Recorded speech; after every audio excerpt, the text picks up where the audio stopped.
We need peace, we choose freedom. We need peace, we choose freedom.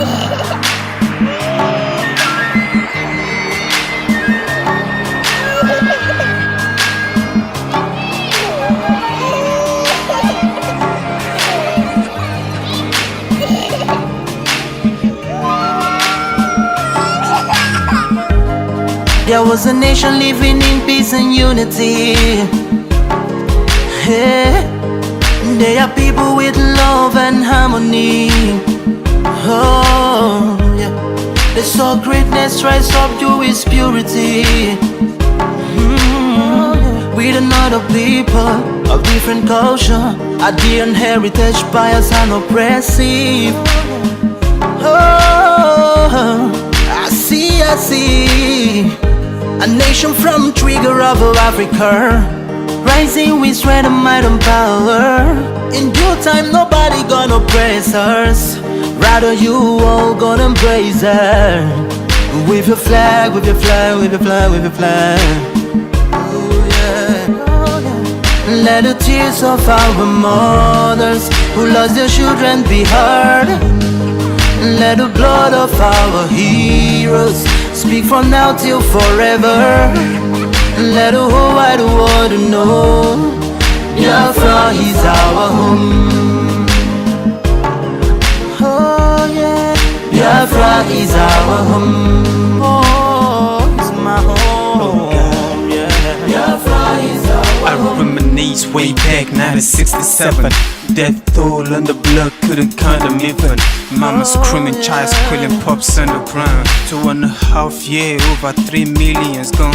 Why? Cause we asked for our freedom, and we're going back to our sovereign kingdom. They shut us down when we cried, the world said nothing.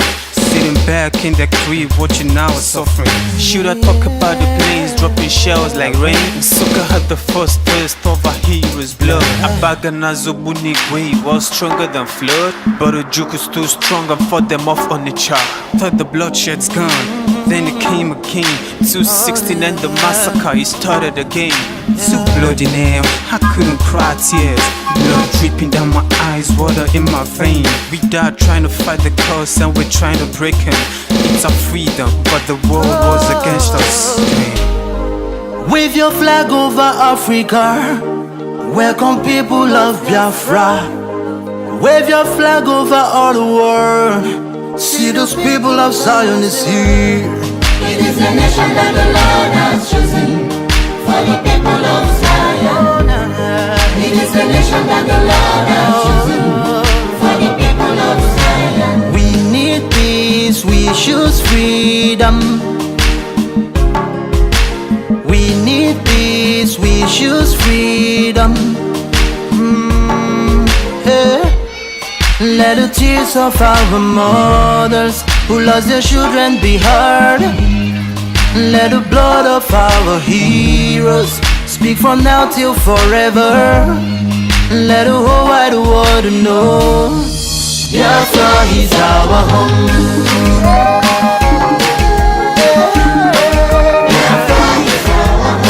I see the rising sun from Africa.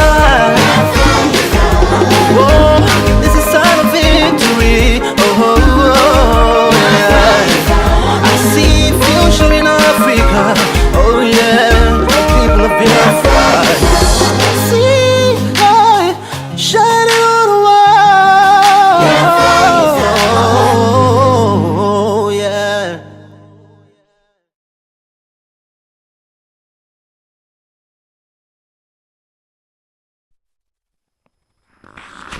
We continue on part 6. In part 6, we're going to discuss events after the Aburi. It had been agreed at Aburi that all previous decrees, assuming over centralization and detracting from regional autonomy, should be repealed, and a decree enacted before 21st January restoring the regions to their position before the military takeover on the 15th January 1966. Eventually, a draft decree was issued by the Lagos authorities and submitted to the regional governors for their approval. Both the eastern and western regions rejected this draft on the grounds that it was contrary to the spirit of the Aburi Agreement and was at variance with the agreements reached by the Solicitor General at Benin on the 14th of January.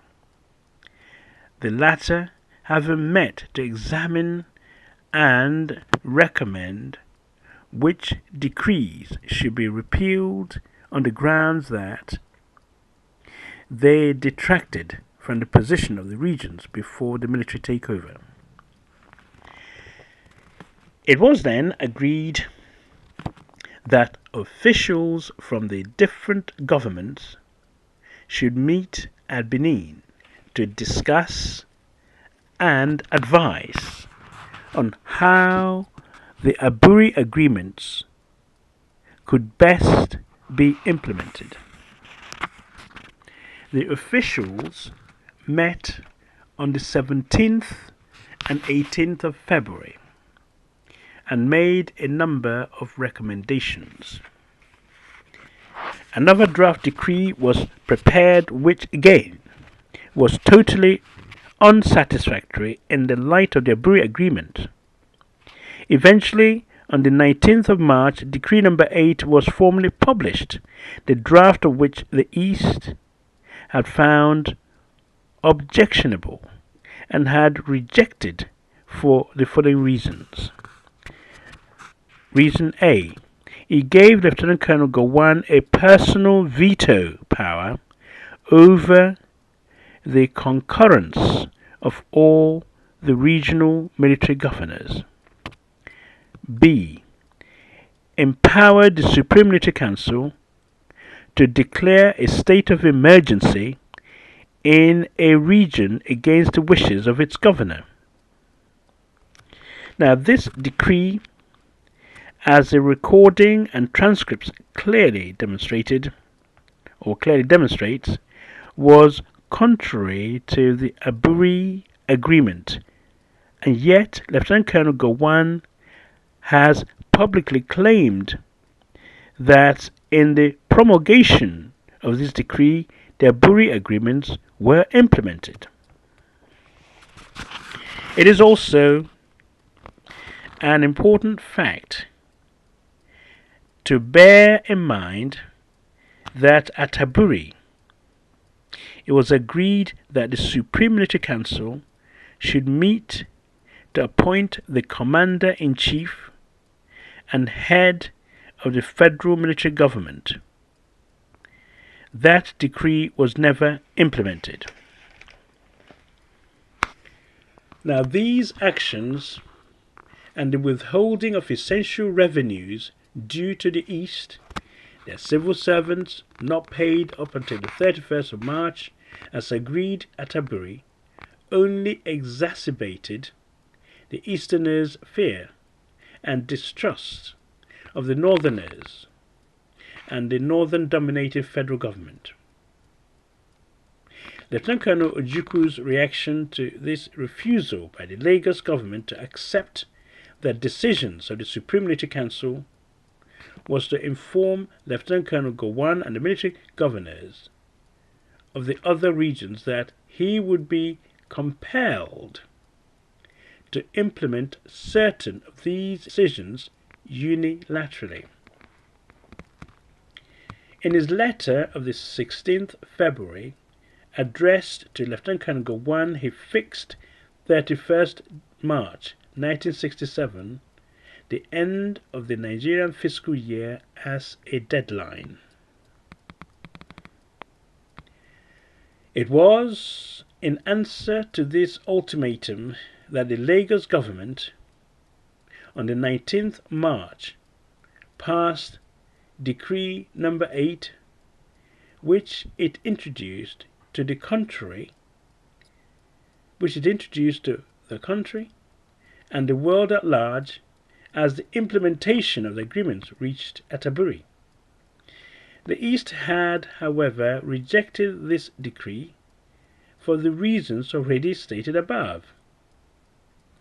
Now, it was therefore only after 31st March that the Eastern government enacted those measures essential for the government and financial self-preservation of the East, namely the Revenue Collection Edict, Court of Appeal Edict, and Registration of the Companies Edict.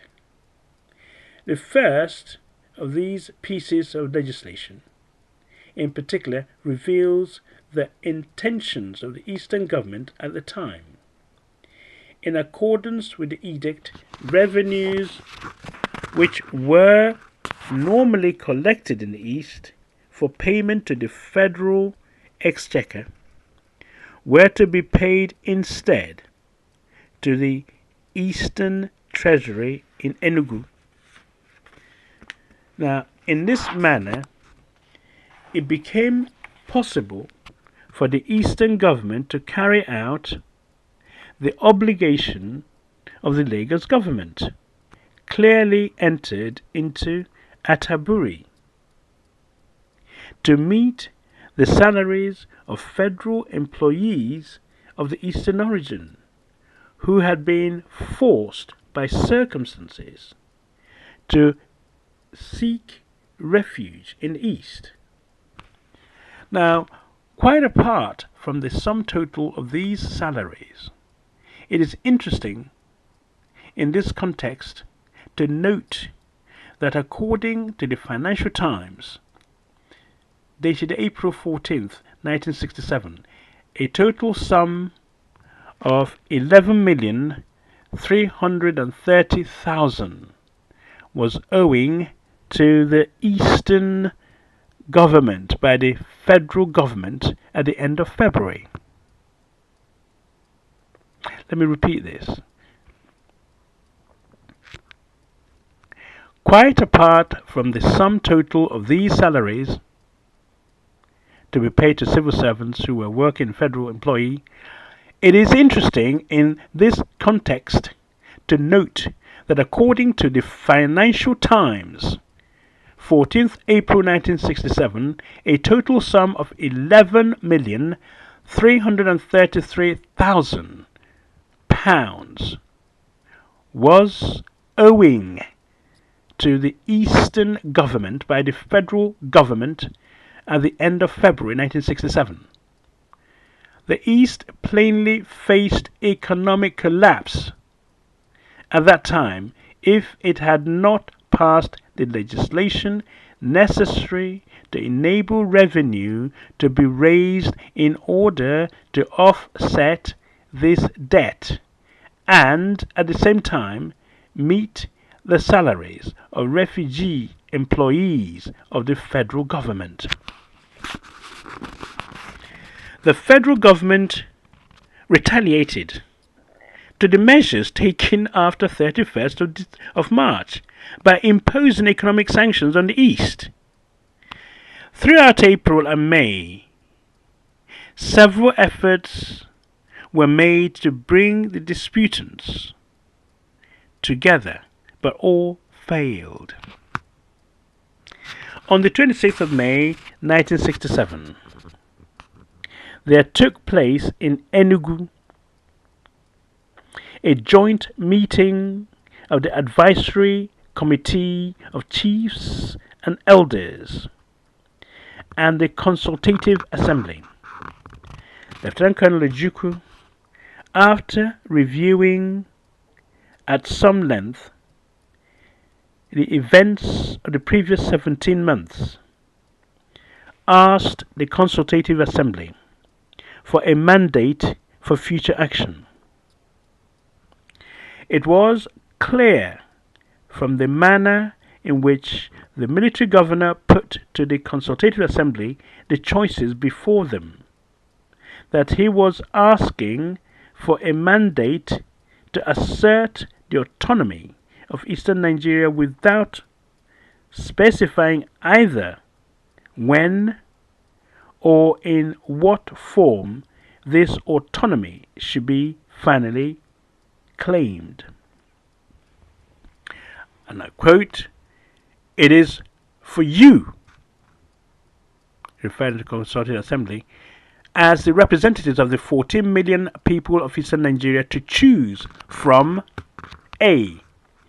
accepting the terms of the North and Gowan, and thereby submit to domination by the North, or B. continuing the present stalemate and drift, or thirdly, ensuring the survival of our people by asserting our autonomy." Now, if we have no alternative to the third choice, we shall leave the door open for association with any of the other regions of the country that accept the principle of association of autonomous units. On the following day, the 27th May, the Consultative Assembly unanimously mandated Lieutenant Colonel Ojukwu in the most precise terms to declare at the earliest practicable date Eastern Nigeria a free, sovereign and independent state by the name and title of the Republic of Biafra. It is plain that the Consultative Assembly was not prepared to allow Lieutenant Colonel Ojukwu a great deal of latitude, either on the form which autonomy should take or on the time at which it should be implemented. The reaction of Lagos government to this mandate from the representatives of the Eastern Nigeria people to their military government was the sudden enactment of a new constitution for the Nigerian Federation based upon the division of the 4 regions into 12 states. The Eastern region, in particular, was to be divided into 3 states: the rivers, Eastern or East Central, and Southeastern. Little detail is available on the actual form which this new constitution was intended to take. Certain elements of the 12th state legislation are, however, clear by implication. 1. The proposal to divide Nigeria into a larger number of units presupposed a stronger central government in Lagos, and thus contradicted the consensus of opinion reached on the 2 previous occasions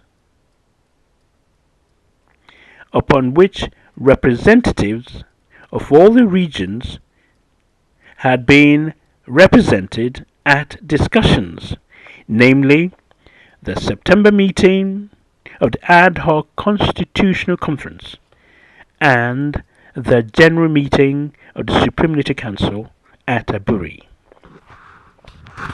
Secondly, the new constitution had been enacted without consultation with the East Nigeria, and states had been created without a referendum.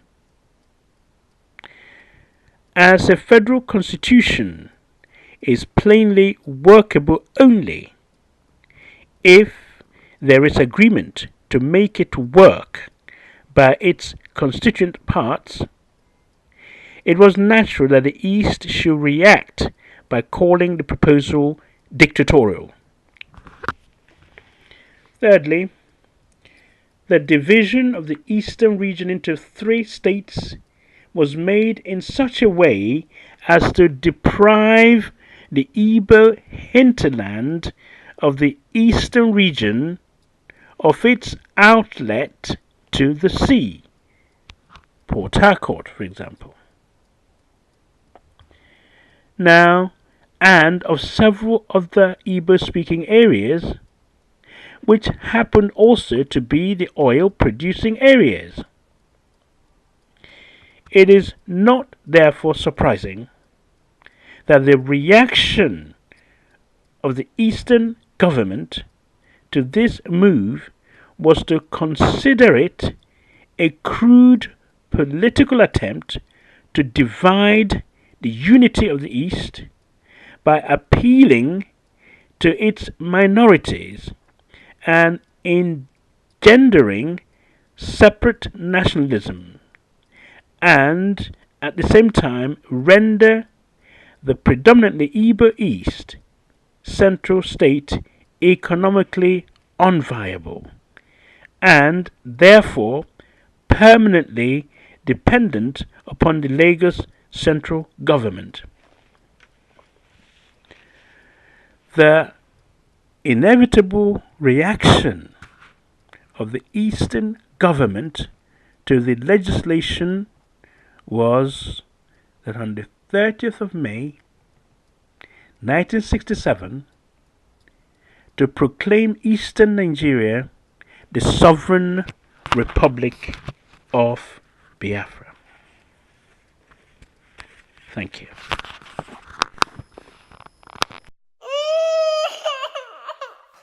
We need peace, we choose freedom. We need peace, we choose freedom.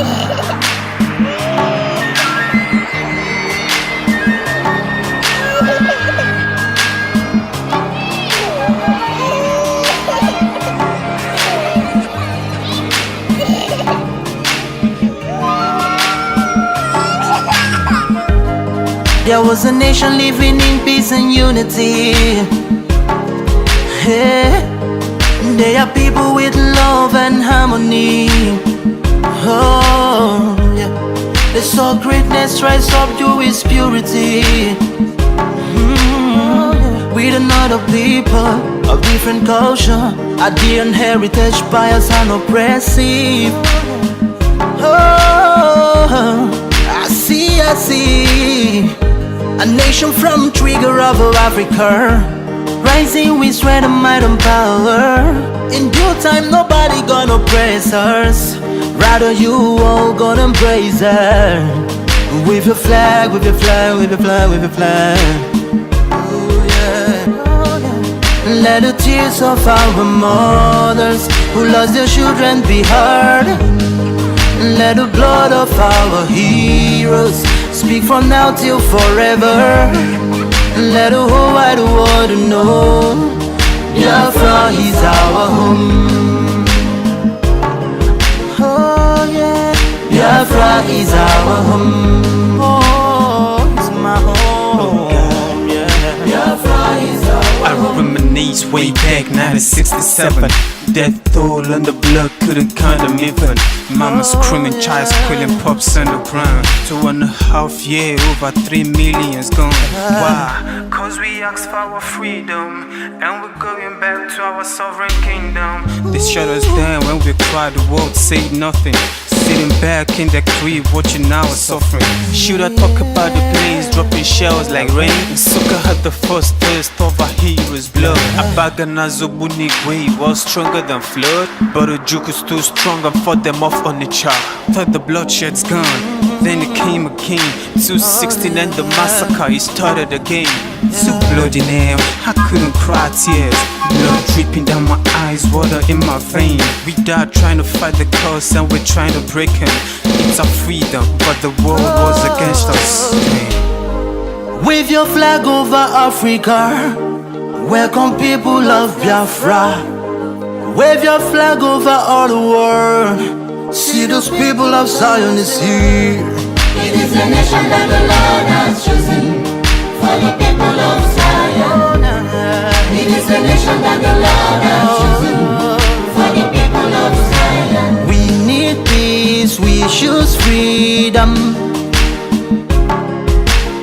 We need peace, we choose freedom. Yeah. Let the tears of our mothers who lost their children be heard. Let the blood of our heroes speak from now till forever. Let the whole wide world know Biafra is our home.